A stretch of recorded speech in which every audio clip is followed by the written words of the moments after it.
All right, welcome to Doing Scalpels, everyone. I'm your host, Dr. Abhishek Parmar. With me, as always, is my boy, the Dr. Douglas Corey Campbell. How's it going, Corey? Going all right. How's everybody doing?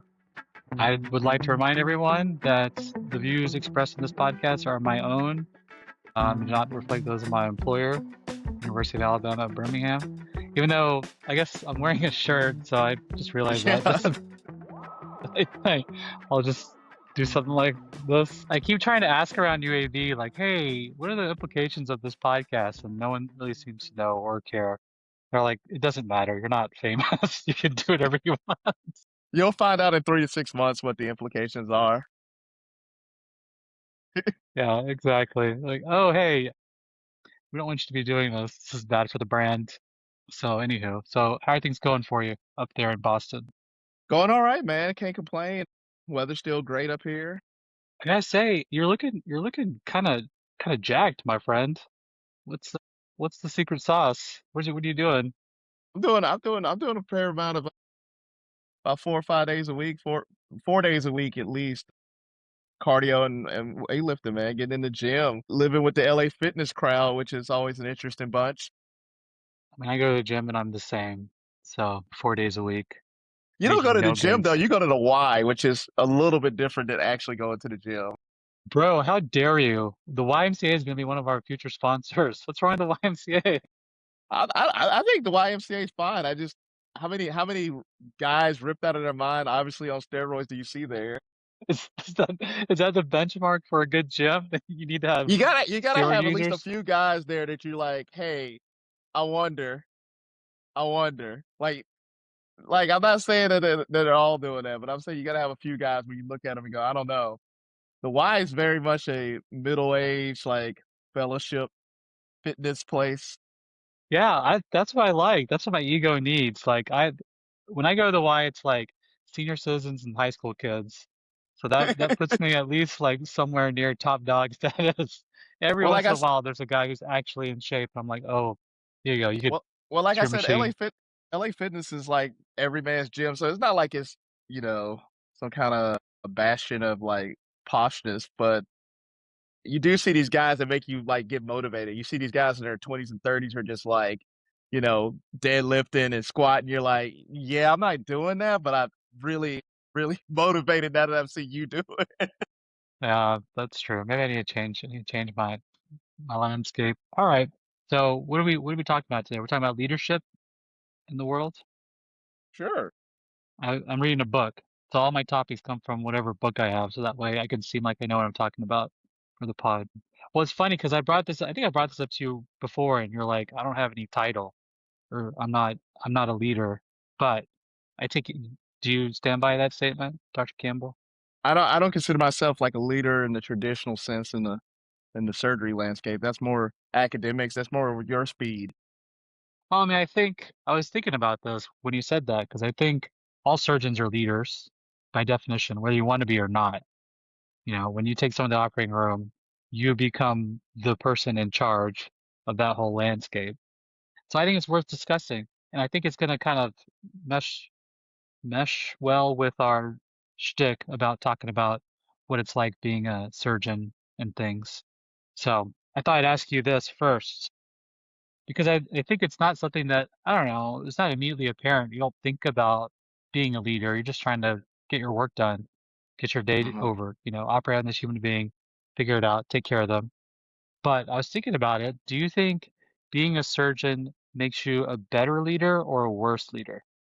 I don't really know. I would say probably, like you said, you do have some management things you do in the OR, but it's a weird dynamic because even though you are quote unquote the team leader of the OR, a lot of different parties answer to a lot of different people. And so your management is very finite in that it begins and ends in that space. So I don't know. What do you think? I think the path of least resistance, I tell the residents, the way I trained and learned how to be a good surgeon in my training was to follow the dark side of the force, which is to say, whatever rage and like stress and resentment you feel outside the operating room for whatever reason, the operating room, if you tap into that, like unadulterated, like, desire to burn the world down, you can channel it into like supreme energy to be a really good surgeon. And the culture, of at least of my training, was that, you could act however you wanted in the operating room. Like that's just like a free world to lose your mind, act like a toddler.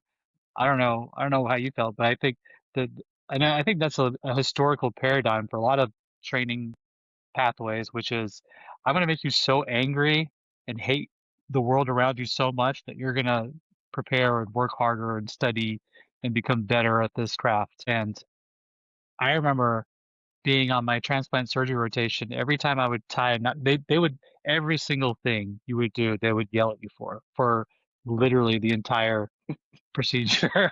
And it's like, Hmm. I remember like every time I would tie a knot, as I threw one down, I was like, F you, F you, F you, F you. And That's I got not really good good. at tying knots. But like I tell the trainees, I mean, the old school strategy was to use the dark side of the force. And those people, I guess by definition were leaders. I mean, they're leading me to how to become a surgeon, but is that a good thing, right? Hmm. So here's a question then. Do you consider leadership and management the same thing? Because Yes. I don't necessarily consider them the same thing. Some leaders or I mean, they correlate, but I don't know if they're the exact same thing because management and leadership to me mean different things.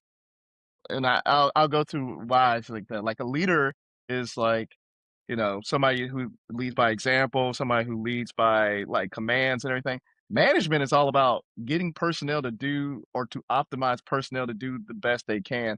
And I don't think surgery does a good job of making us managers at all. At all. For instance, like a lot of management is all about spending a lot of time thinking about what to do with the people that work underneath you. And I like as a resident, we didn't really get trained on how to manage people, like manage med students or manage nurses or things like that, because that takes a lot of prep work that we weren't really doing in residency. Meaning, like what it, like you were just saying, they were like the transplant guy would yell at you about every knot you threw, but like a true manager would tell you exactly what they expected, and so that you would know when you failed, as opposed to just you keep failing until you start doing it right. So management and leadership, like I said, I don't know if they're the same thing. It takes a long time, and I don't think a lot of surgeons spend that time.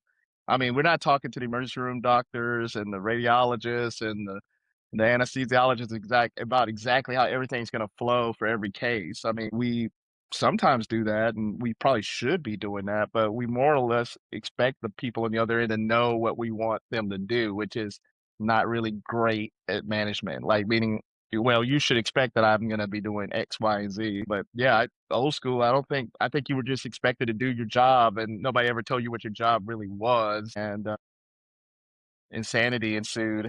Well, I mean, it sounds like, I don't know, maybe it's just a semantic argument because, like, the way you're describing a manager is just a good leader, don't you think? Like, if you manage people well, like what I do, and I'm trying to become a better leader. Actually, the whole genesis of this, if we take it a step back, is why we're talking about this. One of my senior partners came into my office one day and was like, "Hey, so the residents are saying they would really like you more if you were less like Parmar, What? if you That's not were a good thing. less like yourself." Thanks. And so the reason, the genesis of this is that, the people who trained me, I became like them when I was first in practice. So I spent the first 4 or 5 years of my training kind of being a jerk in the operating room and yelling at people, and because that's what motivated me, and I finished pretty well. I mean, I think I ended up a good surgeon, so it worked. And like being a sarcastic jerk in the operating room, an environment where people are really vulnerable for some reason, apparently is not the right thing to do. But I mean, it's obvious now, but it worked for me and it worked for my training program. That's how a lot of places work, but it doesn't work for most people. But I think that's being a bad manager and a leader. So I mean, I don't know. I guess a better way to do things is what I try to do now, which is manage and lead. Like before cases, I explain like this is how I teach. This is what's going to happen. What do you want to learn? How do we do this? And I mean, that's the whole genesis of the timeout. Which, for those of you who don't know, before every operation, get to talk about all the things that everybody needs and what we all expect and what we're scared of to, kind of manage everyone. But it seems that what you're saying is you're just describing a manager as a good leader. Like I said, I think there's two separate roles, and sometimes they're in the same person. I use the analogy like I think a leader is like the CEO, and the manager is like the COO, which is like more of the like technical how step A to Z things have to happen. Where leader might have more of a vision of where the general surgery department is going to go in the next 3 to 4 years, where we like a lot of more administrative and a lot more strategic thinking, whereas management is all about operation, right? Like the technical aspect of getting something done. Yeah. Well, so I guess I'm just trying to think about the surgeon and their leadership capacity, which could be, I guess, a more immediate role, not necessarily like a overarching vision for the future, but how do we influence the people around you? How do we do that to help them succeed, to ultimately do the whole point of what we're trying to do, which is operate successfully on a person and get them through it? It's hard when when you have people from various backgrounds and various situations come together to do something. I don't. It doesn't matter. It's hard. You have to get the vision to all be aligned, and I think leaders do that, and I think that's what a big part of it is like like, everybody wants a successful operation, right?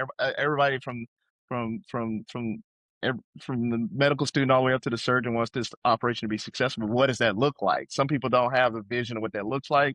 Some people do, and like it all needs to be the same. That, like you said, the checkout does a good job of starting that conversation, but I mean that conversation's a lot bigger than that one case. Usually, is usually about how do we put this person in the right position every time? Well, let me ask you this. Do you have an example of a surgeon you worked with that you trained with that you think was an excellent leader in the operating room? And if they were, why? Do you? I mean, just to ask you a question. I mean, like, do you have an example? I mean, I think I have a lot of examples. I think about a lot of my partners and I see how they are, which is different than me. I'm starting to understand it. They're great leaders. I mean, I think the first thing that I've learned is trying to create an environment of safety, a culture of safety where everybody in the room feels comfortable. Because it's an intimidating place. I see all these students and nursing students walk in the room and, they're just like, hey, you don't want to mess anything up. And there's a human being in there going to sleep to have surgery and all these things. It's a big deal. But how do you create a culture of safety? That's what I think I've changed because I created a super toxic, intimidating environment when I was early in practice, and it was not okay, and it was like just being angry and sarcastic at everyone, and everybody was just you know ticked off throughout the whole operation.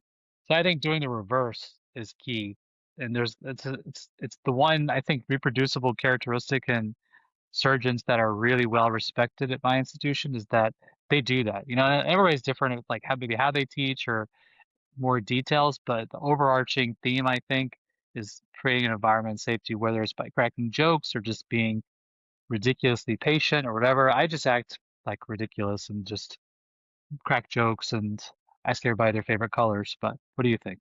I mean, going back to what you said and looking at my training and looking up, some peers, I think there's really when you break it down, two styles of like leadership from surgery as far as in and around the OR.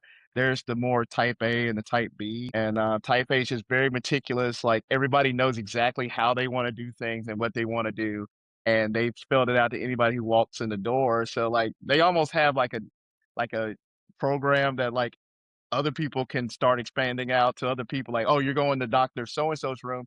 He's going to want this, that, and the other because he wants this, that, and the other every time.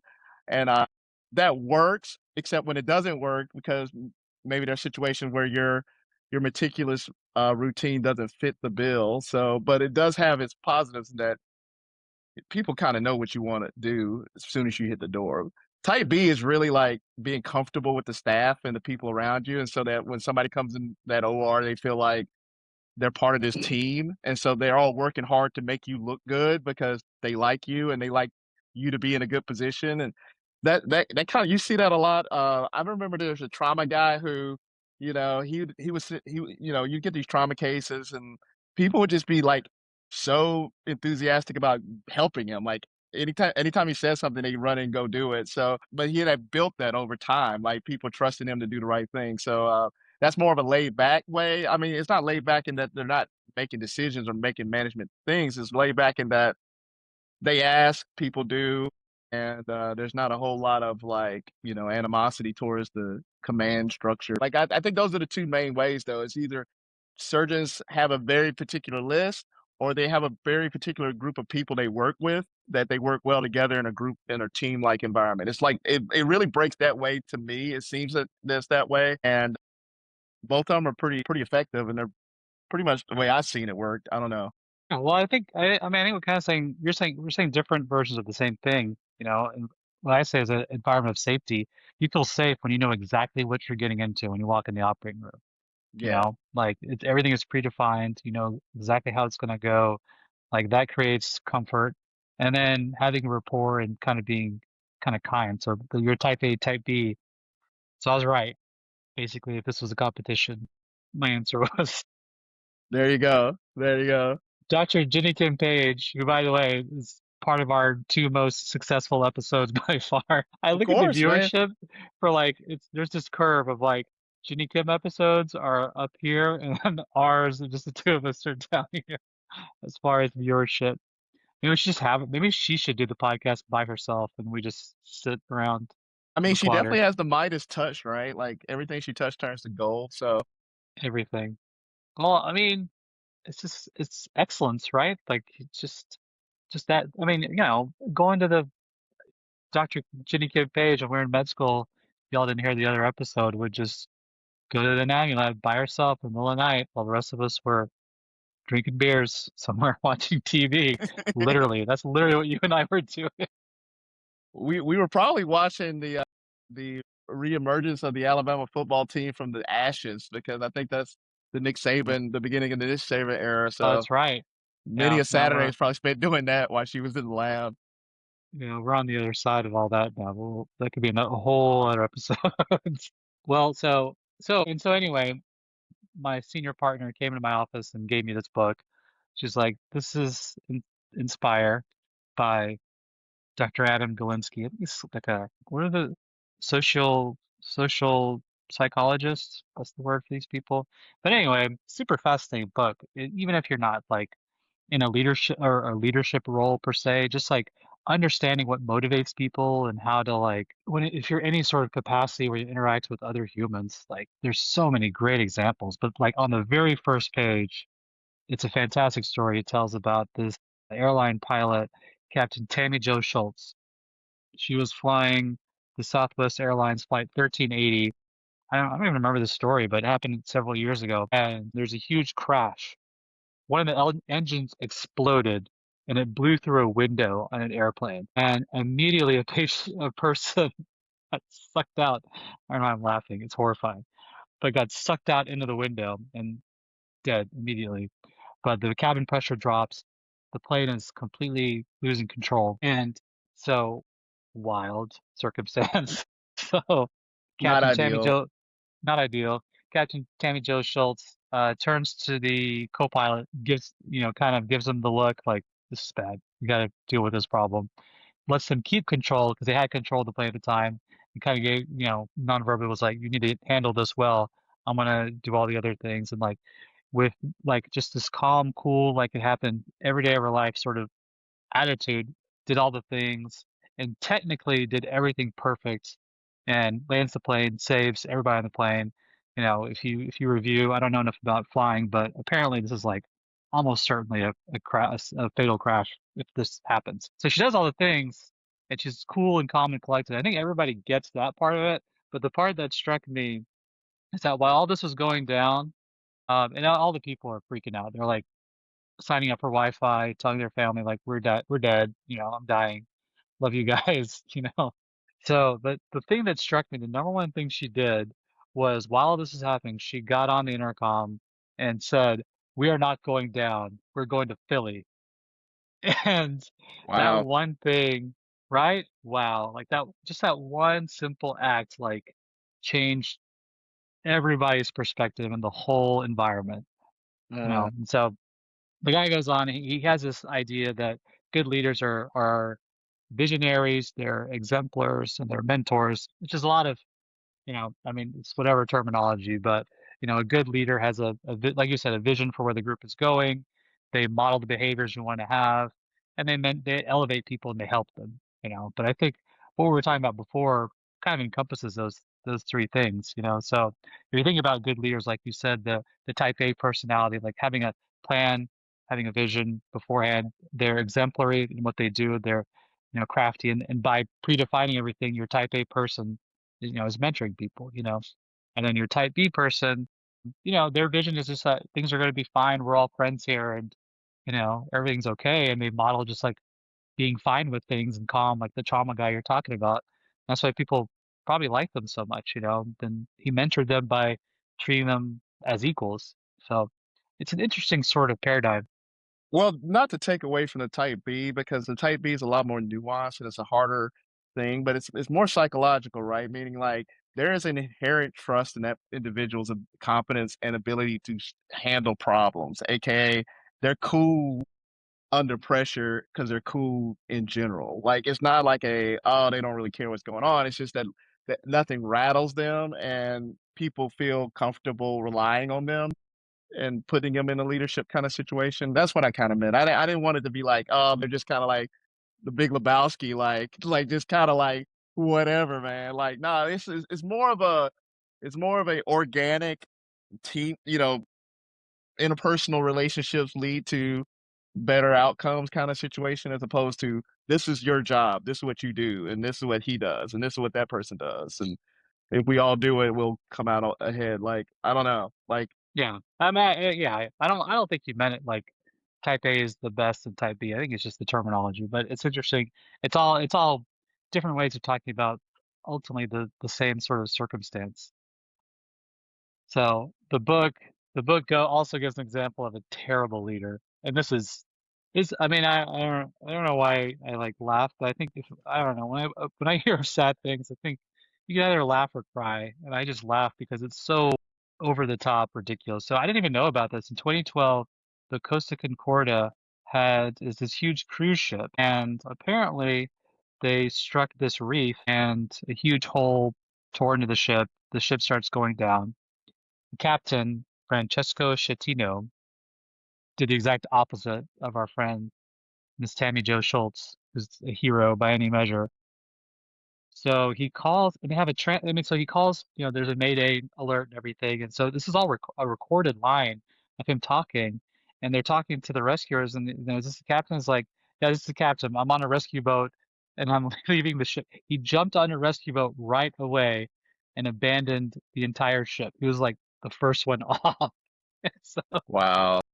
the guy, the guys, and the conversation makes no sense because the transcript of here is just so maddening to read because the captain's not making a whole lot of sense. He's like, I'm on the rescue boat. I'm coordinating the rescue, and they're like, get back on the ship. The rescue team is like, get back on the ship. You're the captain. And the guy, are you refusing? And the guy's like, no, I'm not refusing. I'm just gonna be on this lifeboat, and I'll rescue from here. It's like awful. The abandoned ship. It's a complete disaster. So it's the exact. I guess that's kind of an extreme like dereliction of doing. The guy eventually goes to jail for like manslaughter because as a captain of a ship, obviously he did very little to help the passengers survive. But it's that guy did all the opposite things of what we talked about. It's a weird way to say it, I guess, but if you don't have vision, like if you don't see how this is gonna work out at all, then I guess you're just on the first lifeboat out of the situation, right? Which is kind of like the opposite of leadership. But you don't have a you can't even see how this is all gonna play out well in the end. So as opposed to, having an idea of like this is what we're gonna do to get to Philadelphia or whatever. Well, what do you think? How do you think that correlates to like a good surgeon as far as having a plan? Here's the thing, I'm gonna be frank about it. Like most times, most surgeries, everybody knows what they're doing because it's been done dozens of times that week. I mean, trauma aside, most of these other surgeries, the elective ones especially, we know what we're going to do because we did it yesterday. We did it the day before yesterday. And so a lot of that routine doesn't lead itself to leadership in that sense. If you do the same cases, people will do it the way you want to do it just because you're there, not because you did anything especially like worthy of merit. But the thing about surgery and the difference between surgery and other things is that things can go wrong. And when they go wrong, people still expect the same outcomes that they get when they go right. And that's where the leadership starts coming in because it's like I was saying, you have to have a vision for what it's still supposed to look like. Well, like the plane is a perfect example. Like 99% of planes don't have a window blowout. So like you're not testing the pilot by having Hopefully it more fly. than 99. Well, yeah, exactly. But you're not testing pilots' leadership capabilities by having it land safely in Dallas Fort Worth every time. So surgeons actually, like I said, there's a lot more times where things aren't going to the way we want them to, or things aren't happening the way we want them to because A, there are emergencies, B, people are having other medical ailments that are coming into play that are making the situation a lot more difficult. People with recent heart attacks, recent strokes, people who have, blood pressure issues, heart rate issues. So there's a lot more pitfalls to getting from point A to point B. And yes, there's leadership to make that not deter you or have you fall off and despair as far as outcomes. But I think that's where your metal's tested as far as on that lower level. And but as far as leadership on the front lines, yeah, it's all about having a vision of what success looks like and kind of making it to that point, or at least having people think you can make it to that point and kind of rallying the troops to get there. Because I mean, we've all been there with especially like I said, trauma or sometimes even oncological cases where there's a tumor or there's something that seems insurmountable. Like the surgeon's the only one who sees the way this is going to play out. That's going to be a positive outcome, and they're the ones to navigate those rough waters. Yeah. No, I was at a conference last year, and one of the best talks I saw was from this surgeon Lee Swanstrom, who's kind of a big name in the surgical world. And it was the topic for the session was innovation. And it was a great talk, but one of the comparisons he makes is one of the worst comparisons people ever make is that surgeons are like pilots, and we're just trying to land the plane. He's like, for pilots, like you said, 99.9% of the time, you're just doing the same thing. Like it's just that 0.001% of the time you need to be iterative and smart and figure things out. Whereas the surgeon, like, I mean, I think that happens every day. Like I think no two human beings are the same. I mean, generally I think everybody's the same, but there's always some little element or something that you have to do to be creative in the operating room to make people, like you said, exactly how you want them to be in the end. So, and I mean, it happens more with more complexity, I mean, the simplest operation in the world is simple for everyone, but as you do more and more complicated things, you're always trying to figure out the problem. So it's a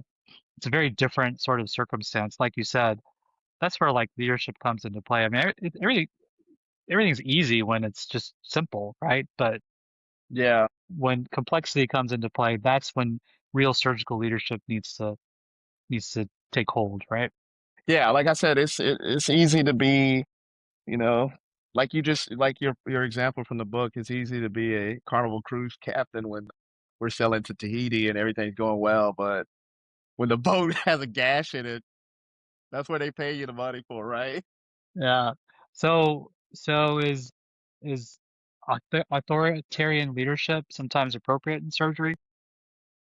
Oh, let me ask you this: is it ever okay to yell in the operating room? I don't know. I mean, how do I put this? If your vision is not being seen through, it's hard not to be emotional about it. Meaning like I think if you're yelling to belittle somebody, I think that is a negative thing and it's not good for anybody concerned. But if you're showing passion for a situation like, hey, we need to quit, messing around and we need to do this, and everybody knows that it's not really like I don't know how to put it, basically. How about that? I mean, I when I was in residency, I never took any of the yelling personally because I knew they weren't personally attacking who I was. Like it was just, they were passionate about something happening. So much like coaching, I think that's where it came from. Like if you did sports, like when coaches yelled at you, you didn't feel like that were yelling at you like a parent were. It was all about trying to get more productivity, get a better result out of it. So I don't know. In today's culture, I don't think it's probably appropriate to yell at anybody, but from where I came from, I think it was all understood to be to make everything or make the situation better. It wasn't a personal attack. Not now there were some times where it was personal, but not 9 times out of 10. People weren't yelling because hey, listen, personalities collide and things go down, but I don't know.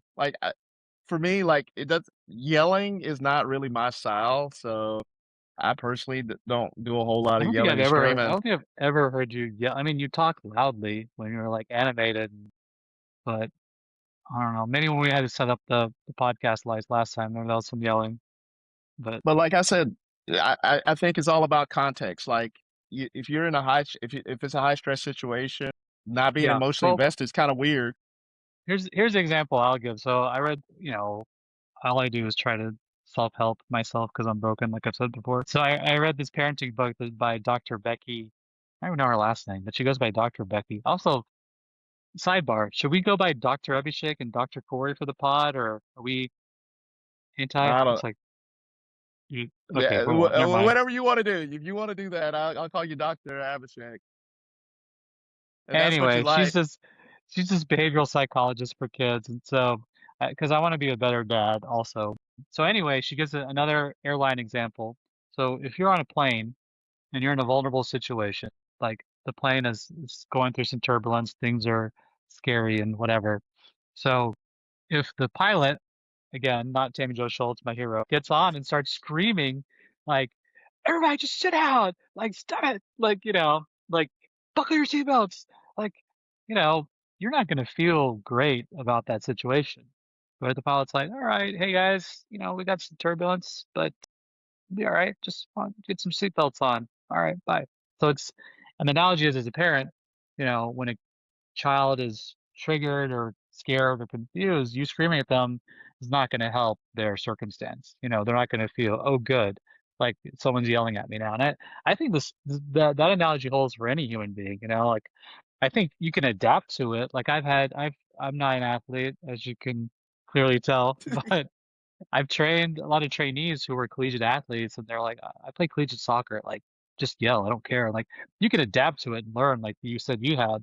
But I don't know that for the average person, screaming is an additive thing. And don't get me wrong, Parmar circa 2017 or 2018, my first year in practice, was not a nice person in the operating room. And it's like you said, you could argue it away because like this is a situation. There's a person here. This needs to go well. Like yelling is fine because it's a means to an end. But from a larger context and perspective about going back to this leadership, the paradigm of leadership, I think even in like a scary situation, like the best thing you can do is Tammy Joe Schultz this situation and be cool and calm, tell everybody in the OR that we're going to Philly, and it's not really like and as a anecdote, sort of. See what I Well, did the there? thing, yes. Well, the thing like I said, the whole idea is like, so, especially in medicine, especially in surgery, sometimes when the problem is things get emotionally charged when they get stressful because there are stakes, right? Meaning like we care that this works out well. So if somebody's doing something incompetently or somebody's doing something the opposite of what you instructed, it's very hard to keep that energy at bay because it's the thing is, like you say, you got a vision for how this is going to turn out well. And if somebody's completely trampling over that vision with just, at least incompetency, at most like malice, you might get yelled at. I mean, it's just like, I mean, like I said, that's like these coaches, they have this vision of what the team's supposed to be doing. And if you're not doing that, and their job's on the line. They're emotionally invested in you doing it the way they thought it should have happened. So it's like I said, I'm not personally a yeller, but I understand it and I never took it personal. But people do, and that's the problem. When people take it personal, it doesn't help that situation and it also doesn't help your future situations because now they're apprehensive to work with you. They're apprehensive to follow commands. They're apprehensive about following instructions. Apprehensive about being part of the team that has you involved in it. So I don't know. Like I said, I think Who's the it's great? Who's in your estimation the greatest college football coach of all time? Nick Saban. Yeah, Nick Saban. I think about being a good dad, right? There's that other guy, Brian Kelly, Brian Kelly. So Brian Kelly and Nick Saban. On the surface, I think you'd say, oh, like they're both screaming on the sidelines, like screaming works. But I'd submit to you, and Brian Kelly's a terrible coach. Let's just be real. Like he's not good. He's never. What has he done that's good ever? I mean, look. I mean, he's had Anyway. that Notre Dame team had a good run. The one that he I don't had know. Is before he that the came one to that LSU. is it? Was he the coach? No, he wasn't the coach when they went to the national championship, was he? Anyway, whatever. He lost. I know he wasn't the coach then. I don't think. Yeah. So anyway, so I think I know what you're saying, and like I'm not trying to say like you know I'm cool and calm when things go wrong. I'm not trying to say I mean we're all human and like emotions happen, but I don't think the defining characteristic of a coach is the yelling. Like the reason why Saban was such a good coach because he did all the things that Adam Galinsky would say you should do. Like you are a visionary and a mentor, and for the most part, try to be exemplary. I mean, I mean, it's kind of embarrassing when Saban like yells about like yells at these poor like college kids for silly things. But I think the most important ingredient was like everybody who played for Alabama during the Saban era believed they were going to win, based on his process, right? And I think I think those are the more critical elements.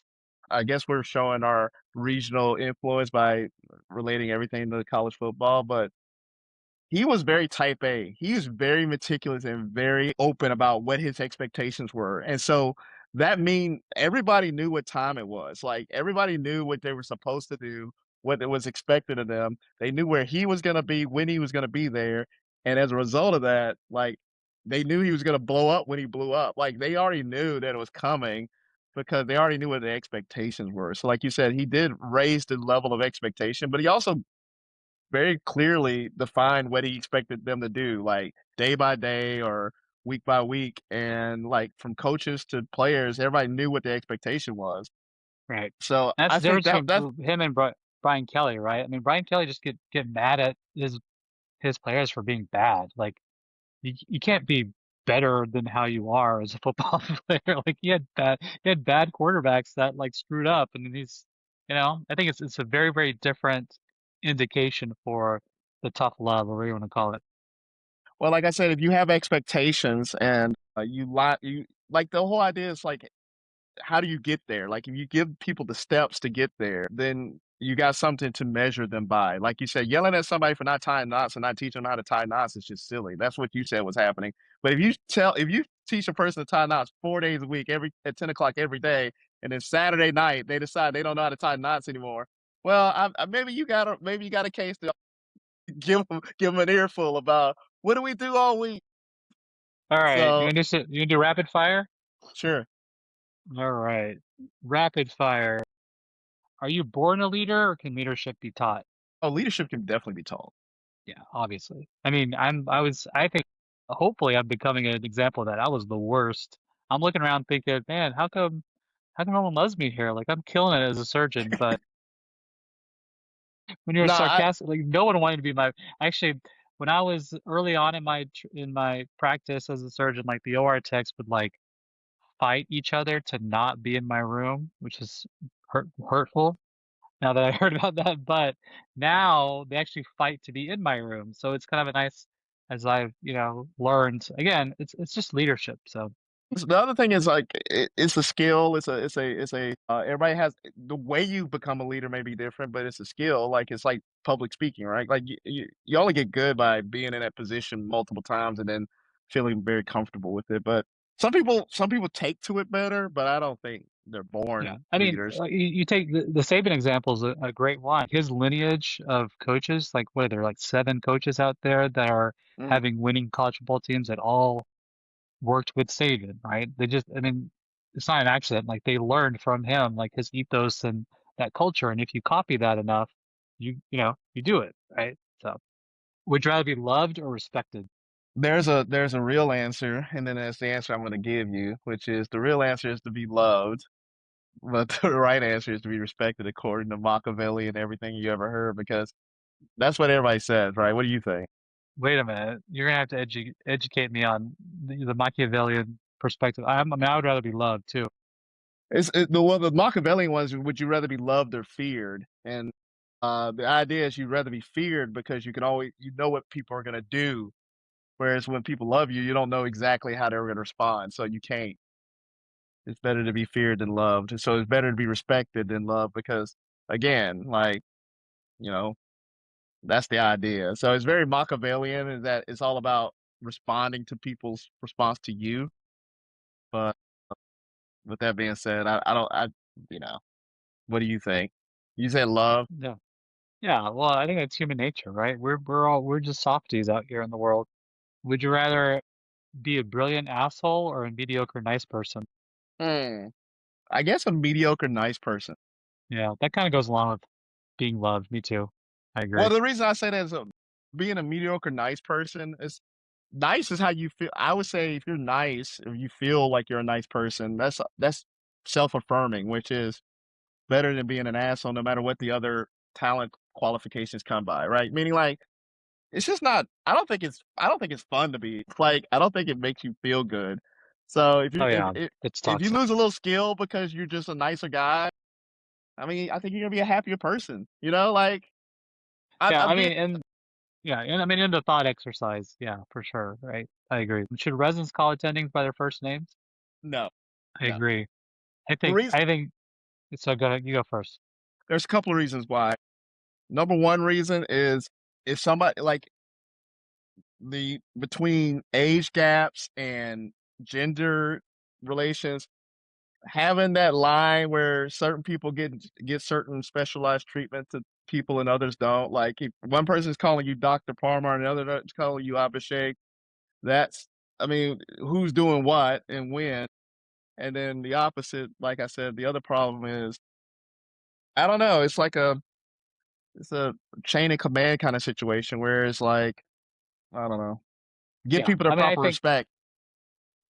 yeah, I think. Well, I think if you read about high reliability organizations, like flattening of the hierarchy is a really important thing to make sure things go well. Like a medical student should never be afraid to question the attending. I remember watching when I was a medical student, watching a surgeon just like clearly about to make a mistake, but I was so terrified to say anything that I just let it happen. Like if I had said like, "Hey, what's that vessel there?"